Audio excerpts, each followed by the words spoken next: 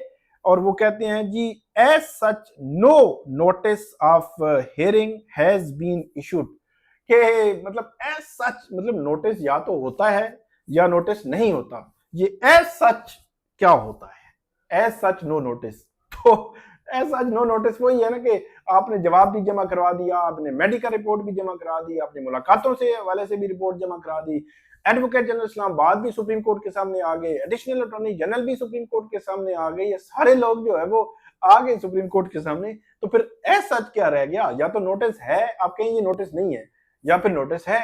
तो बहरहाल ये तीसरा पॉइंट उठाया गया कि जी नोटिस ही नहीं था और हमें जो है वो ये कर दिया गया।